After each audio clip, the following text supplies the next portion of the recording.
আজ আপনাদের সাথে আমি শেয়ার করব ঘরোয়া পদ্ধতিতে রুমালি রুটি ও চানা মশলা।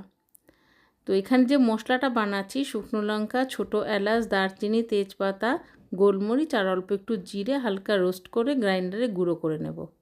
আর এখানে যে বাটির পরিমাণে ময়দা নিয়েছি ঠিক সেই বাটির পরিমাণেই আমি আটা নিয়েছি। আর একটু নুন দিয়েছি আর সাদা তেল 2 চামচ দিয়ে ভালো করে মিশিয়ে নিয়ে উষ্ণ গরম জল একদম বেশ নরম করে একটু মাখবো। খুব নরম না, যেরকম আমরা আটা ময়দা মাখি সেরকমই, তবে খুব শক্ত না আর কি।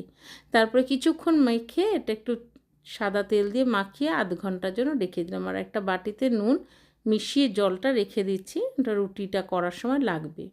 সর্ষের তেলে একটু জিরে ফোড়ন দিয়েছি, পেঁয়াজ বাটা দিয়ে দিলাম, এটা রসুনের পেস্ট, আদার পেস্ট প্রথমে ভালো করে মিশিয়ে নিচ্ছি। তারপর কাঁচা লঙ্কার পেস্ট মিডিয়াম টু লো ফ্লেমে, এবার নুন, একটু হলুদ, একটু জিরের গুঁড়ো, ধনের গুঁড়ো এ সমস্ত দিয়ে আর একটু টমেটোর পেস্ট দিয়ে এটা খুব ভালো করে কষিয়ে নিচ্ছি, আর একটু কাশ্মীরি লঙ্কার গুঁড়ো।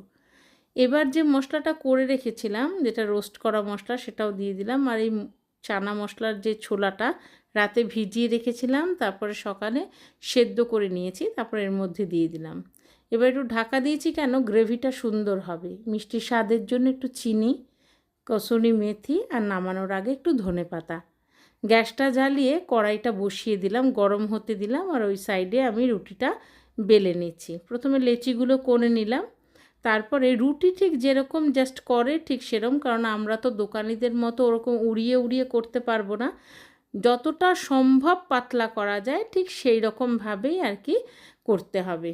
তো এরম সমস্ত সাইডগুলোও যেন পাতলা থাকে। আর ওঠানোর সময় তো হাত দিয়ে ওঠানো সম্ভব না, তাই জন্য এই বেলুনের সাহায্যে এটাকে উঠিয়ে নিতে হবে। তারপর কড়াইয়ের মধ্যে যখন খুব গরম হয়ে যাবে, এবার এই নুন ভেজানো যে জলটা সেটা এটার সমানে দিয়ে যখন জলটা শুকিয়ে যাবে, এবার এর মধ্যে আমি রুটিটা দিয়ে দিচ্ছি।